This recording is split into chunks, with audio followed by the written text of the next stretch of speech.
You know what happened to Barry? We mentioned this last week. Now, Barry is a friend of this show and a great guy, and he works up in HR. And he was confiding in us last week that he had a colonoscopy scheduled. In fact, he sent out a company-wide email saying, Barry's out Thursday afternoon, Friday, we're out of here, because he had his colonoscopy, which we knew, which didn't affect us too much, but it was always nice that he says, I'm not going to be here. Mm-hmm. And it's important to be tested. Oh, yeah. Detection early, it can save lives. And this was his second colonoscopy. I've had one. Chris Timm's had two. I've had two. I've had one. And Barry was going in for his colonoscopy and was chatting with us about it because we're of the age. And as Chris Timm says, that's what you do. It's important, you do it. So Barry says, yeah, I'm going to go get the old camera up the wazoo. Barry's colorful. And he said, yep, starting my fast. Can't eat. Got to take the pills. Got to whatever it is, the powder, whatever it is now. I think, because mine was about a year or so ago. And, they said leading up to drinking the stuff before you poop your brains out, you can't eat this, you can't eat that, can't eat this. So I was eating like peanut butter and jelly sandwiches. Yeah, because you can't have nuts. You can't have things that'll stick. That might get stuck in your colon. And then, isn't it something, too, that, like, if you eat just one peanut, it's like they can't just work around it. They got to, it's like, can't you just... Whoa, back her down. Right, exactly. So...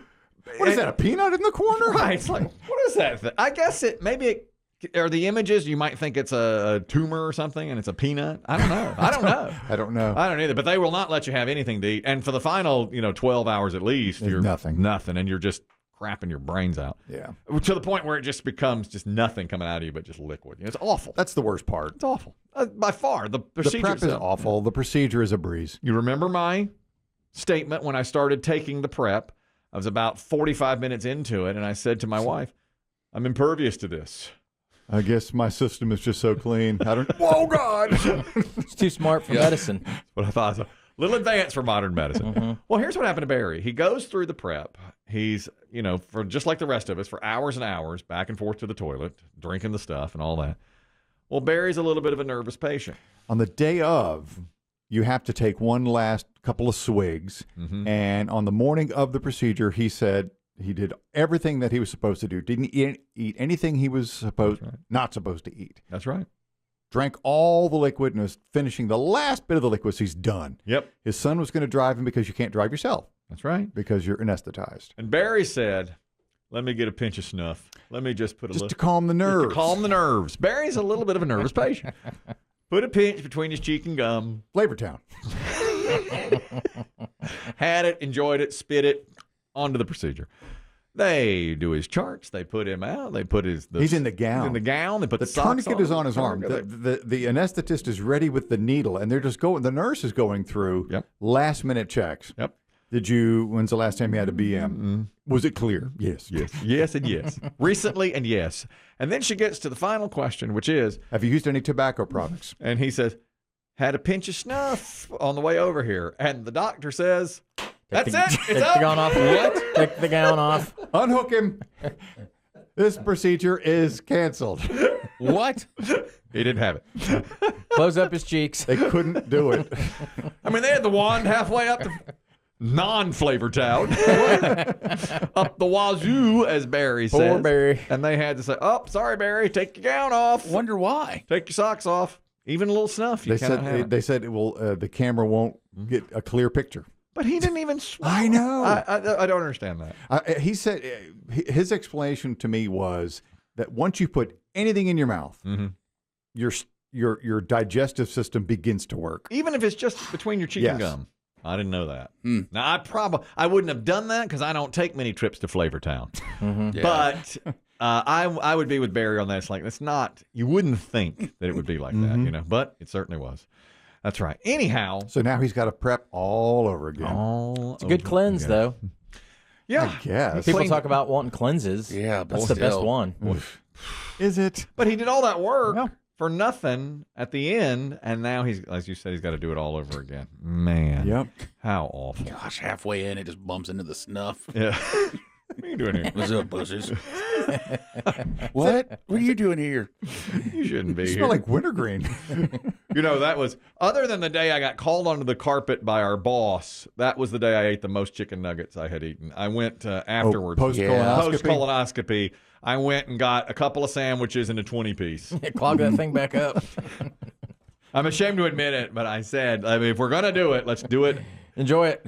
But that wasn't as much. I told you about the day our boss got mad at me in front of 10 other people in a meeting. I drowned my sorrows in 40 chicken nuggets and another couple of sandwiches. That's when I saw the teenager. In two settings. Or two sittings. Yeah. I saw the same teenager with an iPad twice, and he said, I know You're back. You're back.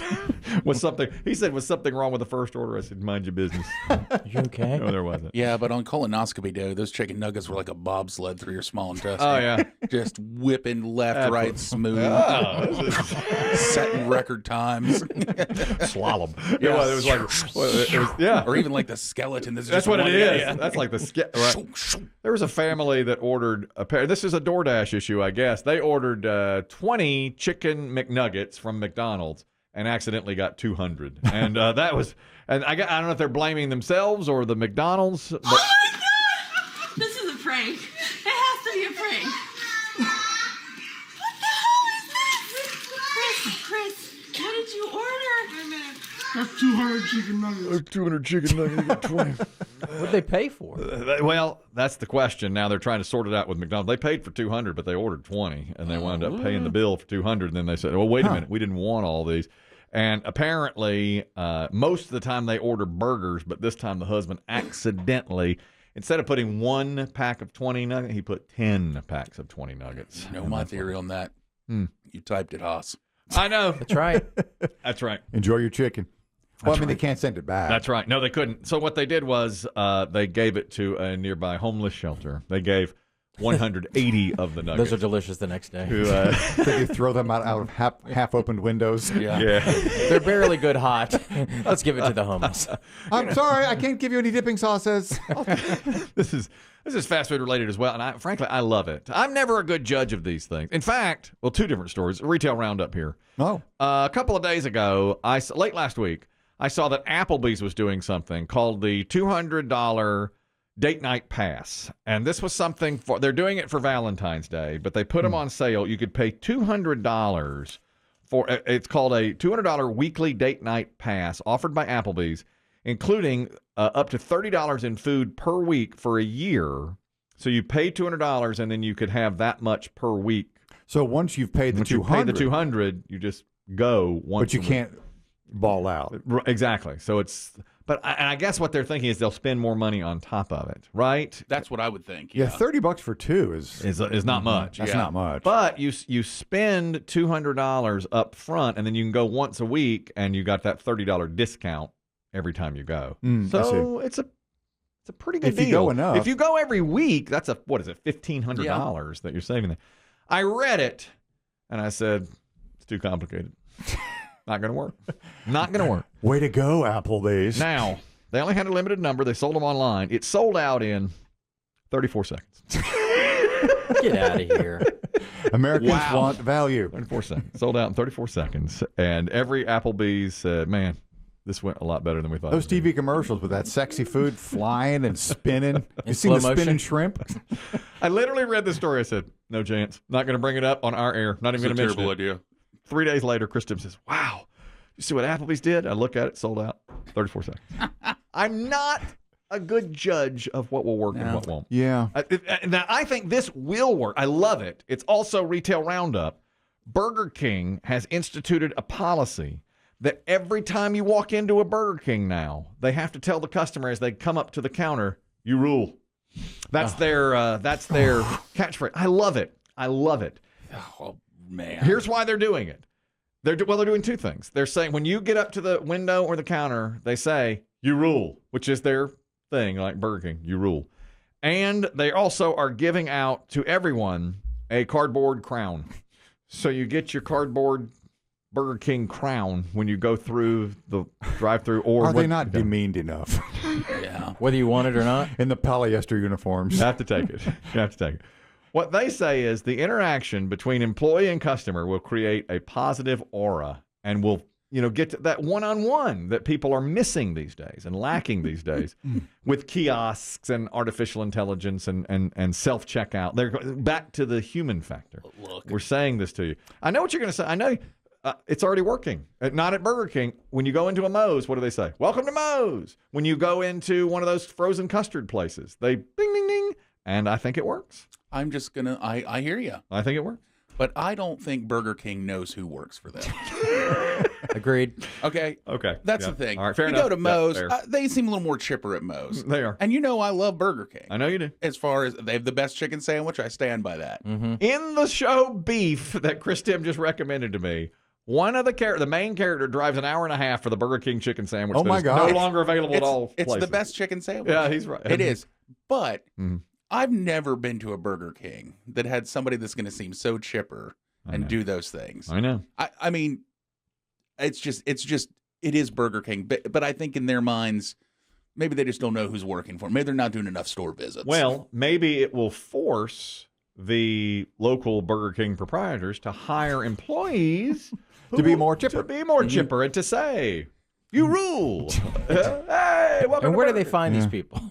Well, I don't know, but every time I walk into Moe's, they say it happily. And every time I walk into, there's a Chick-fil-A, and I'll go in often now to pick up my family some dinner, and I'll walk in because I order on the app, and a guy always says, welcome to Chick-fil-A. Now, he's walking around cleaning tables. Yeah. And I think he's on, I don't know what, I mean, he's a great guy, but he's always saying, welcome to Chick-fil-A. I don't know, they all do that. But it's impressive to me. It's like, hey, thank you, you know? I think Nice. this just comes from people who aren't in the stores. But don't you think they're going to change? Maybe the idea is, hey, if you can't get with this program, we're going to find somebody who will. But they're going to have to pay more for They're it. not. They're Yeah, gonna pay not more gonna for find it. nobody yeah. else. Yeah, they'll have to pay a You're higher going to have wage. a short staff. And this is how it's going to go. You roll 688. Do you have the date this is supposed to begin? This will begin next month, nationwide. Yeah. Within 24 hours, you'll start to see videos of people not saying you rule. Oh, yeah. I'm sure that's right. Yeah, that You didn't tell me I ruled. And I think you're supposed to hand me a paper crown. That's right. We've seen whoppers flying out the windows at customers. you are supposed to get a paper crown. That's exactly Now, right. the paper crown. I didn't To get me, my that's crown. easy. Yeah. You didn't tell me I ruled. Paper crown right out the window as they get their change or receipt. I'm good with that. Yes. You think that, but to me, that's worse because now I'm burdened with this paper crown I've got to put in the front seat of my car and then get rid of, you know, because I'm not going to use the paper crown. I've sort of at a point now where when people give me plastic or paper stuff, it just basically, it's just taking up space in the Goes house. in the trash. Yeah, it goes in the trash. I don't even want it to come into the house. Yeah. Because you get to a certain point, you've got so much junk. Now, kids might like the paper crown. Of course. You know, But how there's many that. can you have? You know? I don't know. It's just that's their new thing. you They know? used to give them out at birthday parties. Yeah. I mean, that's the first time I ever saw And to one. kids. Yeah, I think, at a kid's yeah. birthday party. That'd Most be all right. customers just want them to get the order right. Get the order right. Make it hot. Get the order Yeah. right. That's Not all I be need. told to pull up and wait 20 minutes. That's true. But I do. It's so refreshing when you go to any place that does have some enthusiasm for what they're doing, you know, and even if it's forced, but you're going to be able to tell if it's forced on the You Rule. You've got to do it with pride. Little gusto. Little Burger King pride. It works. You Rule. You know, I work in customer service and I know another you job. do. And doing pizza. I do. And I always say the one thing you can always do is at least say hello when Right. somebody comes in. Be polite. Yeah, of course. That's, now I don't know if we need to get into the you rule, but at least greet the person.